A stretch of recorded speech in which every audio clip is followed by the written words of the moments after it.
وساد القبیلات فاسقہم، قبیلے کا سردار سب سے فاسق اور بدتر شخص ہوگا۔ خاندان کا، قبیلے کا، برادری کا وہی سربراہ ہوگا، وہی قائد ہوگا، وہی لیڈر ہوگا، وہی پنچ ہوگا جو جتنا بڑا غنڈا اور جتنا بڑا بدماش ہے اس کو ہی جو ہے وہ سرپرستی جائے گی۔ شرافت نام کی چیز ہی باقی نہیں رہے گی۔ شرافت کے بل بوتے پہ آگے نہ کوئی سیاست میں آ سکے گا، نہ کوئی خاندان میں آگے آ سکے گا۔ وَسَادَ الْقَبِيلَةَ فَاسِقُهُمْ، قبیلے کا سردار جو ہے وہ بدتر اور فاسق شخص ہوگا۔ وَقَانَ زَعِيمُ الْقَوْمِ أَرْذَلَهُمْ، اور قوم کا جو سردار ہوگا وہ قوم کا کمینہ ترین شخص ہوگا، یعنی قوم کا جو سب سے کمینہ شخص ہوگا وہ سب سے اونچی والی مسند پہ بیٹھا ہوگا۔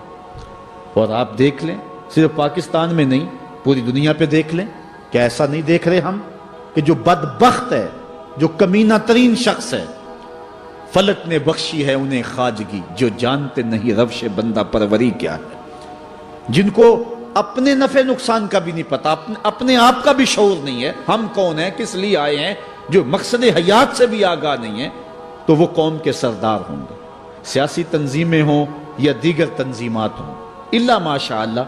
اکثر حال یہی ہے جو اللہ کے محبوب علیہ السلام نے بیان فرمایا، جہاں کہیں بھی شرافت، نجابت اور اچھے لوگوں کو برتری ہے، آہستہ آہستہ وہ کم ہوتی چلی جائے گی، اور یہی ہوگا سارے کا سارا نظام جب قیامت آئے گی، تو یہی ہوگا کہ جتنا برا شخص ہوگا، جتنا کرپٹ شخص ہوگا، جتنا ظالم شخص ہوگا، جتنا ڈاکو لٹیرا اور انتہائی کمینہ صفت شخص ہوگا، وہی جو ہے وہ قوموں کا سردار ہوگا۔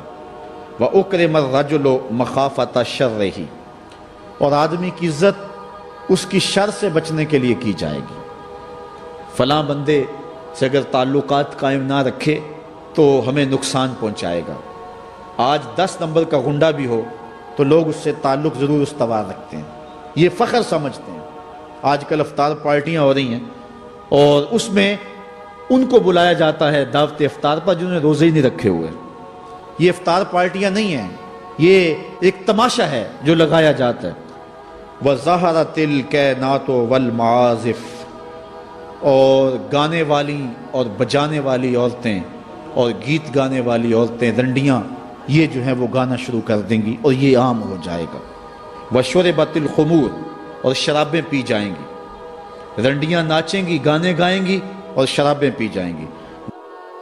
پھر ارشاد فرمایا فَارْتَقِبُوا عِنْدَ ذَلِكَ رِيحًا حَمْرَاءَ وَزَلْزَلَةً وَخَسْفًا وَمَسْخًا وَقَذْفًا وَآيَاتٍ تُتَابِعُ كَنِظَامٍ قُطِعَ سِلْكُهُ فَتُتَابِعُ، فرمایا کہ پھر جب یہ حالات ہوں گے اور یہ پوری طرح حالات معاشرے میں پیدا ہو جائیں گے تو پھر سرخ آندیاں آئیں گی، پھر انتظار کرنا سرخ آندیوں کا، وَزَلْزَلَةً، اور زلزلے کا انتظار کرنا، وَخَسْفًا وَمَسْخًا وَقَذْفًا، اور دنسنے کا انتظار کرنا، اوپر سے پتھروں کے نازل ہونے کا اور شکلوں کے بگڑنے کا انتظار کرنا۔ اور آگے فرمایا وَآیَاتٍ، اور ایسی نشانیاں آئیں گی ایک دوسرے کے پیچھے آئیں گی، جس طرح تسبیح کا دھاگا ٹوٹ جائے تو پیدل پہ اس کے دانے گرتے ہیں، تو یہ سارے عذاب جن کا ذکر حضور نے کیا میں مسلسل اوپر نیچے یہ تمہارے تک پہنچیں گے۔ وَيَكْثُرَ شُرْبَ الْخَمْرِ، اور شراب پینا عام ہو جائے گا، یہ قرب قیامت کی علامت ہے۔ آج ہماری ایلیٹ کلاس میں اور ہمارے آیان حکومت، آیان سلطنت اور سیاستدانوں اور جو ہے وہ عالی نسب خاندان جو شمار کیے جاتے ہیں، ان میں شراب پانی کی طرح سمجھی جاتی ہے۔ اور آج ہمارے ملک کے اندر جو ہے وہ کتنے شراب خانے موجود ہیں اور کتنے ٹنوں کے حساب سے جو ہے وہ بیرون ملک سے شراب درآمد کی جاتی ہے۔ یہ قرب قیامت کی نشانی ہے کہ شراب عام ہو جائے گی۔ ایک روایت میں آتا ہے شارب الخمر کعابد الوثن، شراب پینے والا بت پوجنے والے کی طرح ہے۔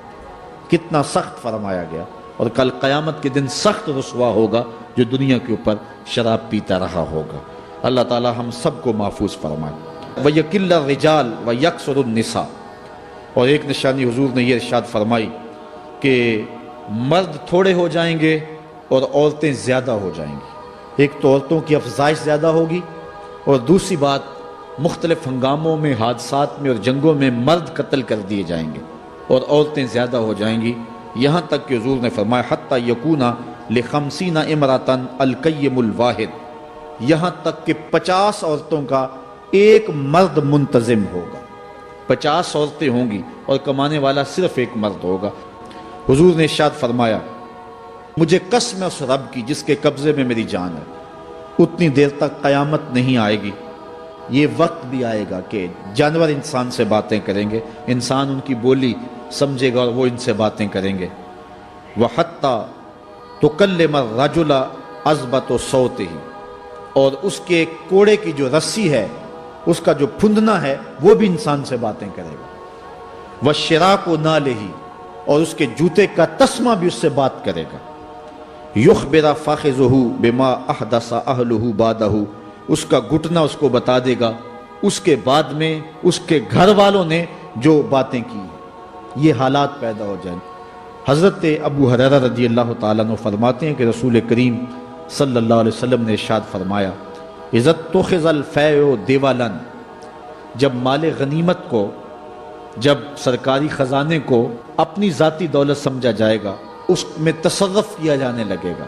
سرکاری خزانے میں لوگ جس طرح چاہیں گے تصرف کریں گے، ایک زمانہ آئے گا اور وہ دیکھ لو بالکل ہمارے سامنے ہے۔ والامانۃ مغنما، اور امانت کو مال غنیمت سمجھا جائے گا، جس طرح غنیمت بندہ استعمال کرتا ہے وہ امانت کو اس طرح غنیمت سمجھے گا اور اس کو جو ہے وہ غصب کر جائے گا۔ والزکوٰۃ مغرما، اور زکوٰۃ کو ٹیکس سمجھے گا، مجبور ہو کے دے گا، وہ زکوٰۃ دینا چاہے گا ہی نہیں۔ اور آج کتنے لوگ ہیں جو زکوٰۃ نہیں دیتے؟ اگر لوگ صحیح طور پہ زکوٰۃ ادا کر دیں اور زکوٰۃ کے جو حقدار ہیں ان تک پہنچے تو پاکستان میں صرف 1-2 سالوں کے اندر غربت ختم ہو جائے۔ اتنی دولتیں ہیں لوگوں کے پاس، اتنی جائیدادیں ہیں لوگوں کے پاس۔ ایک تو سارے لوگ زکوٰۃ ادا نہیں کرتے، دوسرا یہ ہے حقداروں تک نہیں پہنچتی۔ پیشہ ور مانگنے والے اور اس موسم کے اندر جو ہے وہ اپنے آپ کو غریب ظاہر کر کے اور مختلف اپنی مجبوریاں ظاہر کر کے مال ہتھیانے والے بہت سارے ہیں، اور زکوٰۃ دینے والا کہتا ہے میں جلدی جلدی فارغ ہو جاؤں۔ جتنی محنت مال کو کمانے میں صرف کی ہے، اتنی ہی محنت حقداروں کو تلاش کرنے کے لیے بھی کرے تاکہ اس کی زکوٰۃ اصل مصارف تک پہنچے۔ تو قرب قیامت میں یہ ہوگا کہ زکوٰۃ کو ٹیکس جانا جائے گا۔ وَتُعُلِّمَ لِغَيْرِ الدِّينِ، اور علم دین کے لیے حاصل نہیں کیا جائے گا، دین کے علاوہ کے لیے حاصل کیا جائے گا۔ یہ قرب قیامت کی نشانیاں ہیں۔ ہر بندہ جو ہے وہ علم تعلیم حاصل اچھا انسان بننے کے لیے نہیں، با کردار شخص بننے کے لیے نہیں، اچھا مومن بننے کے لیے نہیں، صالح فرد بننے کے لیے نہیں، بلکہ کمائی کرنے کے لیے، زیادہ زیادہ پیسے کمانے کے لیے وہ علم حاصل کرے گا۔ وَأَطَاعَ الرَّجُلُ امْرَأَتَهُ، اور آدمی اپنی بیوی کی اطاعت کرے گا، جو بیوی کہے گی وہ مانے گا۔ وَأَقَّى أُمَّهُ، اور ماں کو آگ کر دے گا، ماں کی پرواہ نہیں کرے گا، ماں کی نافرمانی کرے گا، بیوی کی بات کو ترجیح دے گا اور ماں کی بات جو ہے اس کو ثانوی حیثیت دے گا۔ بہت بدبخت تو ایسے ہیں کہ جو ماں باپ کو ویسے ہی دقیانوسی کا تانا دے کے کہتے ہیں تمہیں تو پتہ ہی نہیں کسی بات کا دنیا کہاں چلی گئی، اور ان کی کسی بات کو، کسی مشورے کو اور کسی حکم کو کوئی ترجیح نہیں دیتے۔ لیکن جب بیوی اور ماں دونوں کا حکم مقابلے میں آ جائے تو اس وقت وہ بیوی کے حکم کو ترجیح دیں گے۔ یہ قرب قیامت کی علامت ہے جو کہ ہم واضح طور پہ اپنے معاشرے میں دیکھ رہے ہیں۔ وَأَدْنَى صَدِيقَهُ وَأَقْصَى أَبَاهُ، دوست قریب ہوں گے، باپ دور ہوگا۔ دوستوں کو قربت دی جائے گی، ان کے ساتھ بیٹھنا اٹھنا بھی ہوگا، کھانا پینا بھی ہوگا، گپ شپ بھی ہوگی۔ دوست ایک بیل دے تو بندہ دوڑا جائے گا دوست کی پکار پہ، لیکن ماں باپ جو مرضی کہیں تو ماں باپ کی بات کو کوئی ترجیح نہیں دی جائے گی۔ یہ قرب قیامت کی نشانیوں میں سے ایک نشانی ہے، اور اس وجہ سے آج لوگ محروم ہو گئے ہیں اور گھروں میں برکت نہیں رہی۔ ماں باپ اگر کچھ کہیں، کوئی چیز لانے کے لیے بھی کہیں تو بچہ 100 بہانے کرتا ہے اور دوست کی پکار پہ لبیک کہتا ہوا بھاگ اٹھتا ہے۔ وَظَهَرَتِ الْأَصْوَاتُ فِي الْمَسَاجِدِ، مسجدوں میں لڑائیاں ہوں گی، مسجدوں میں جو ہے وہ آوازیں بلند ہوں گی لڑائیوں کی، ایک دوسرے سے الجھاؤ پیدا ہو جائیں گے۔ آج ہماری مسجدوں میں پنکھا بند کرنے سے لڑائیاں شروع ہو جاتی ہیں۔ یہ بالکل آپ کے قریب ایک شہر میں ہوا ہے، ایک آدمی قتل ہو گیا صرف اس معاملے میں کہ وہ ایک کہہ رہا تھا کہ لائٹ بند کر دو، اور دوسرے نے کہا کہ میں نماز پڑھ رہا ہوں تو تم نے مجھے دیکھا نہیں، اور اس بات پہ لڑائی شروع ہوئی، حتیٰ کہ فائرنگ تک نوبت پہنچی، اور ایک آدمی جو ہے وہ قتل ہو گیا۔ آپ نے اخبارات میں پڑھا ہوگا۔ تو اس طرح مسجدوں کے اندر جو ہے وہ لڑائیاں شروع ہو جائیں گی، یہ قرب قیامت کی نشانی ہے۔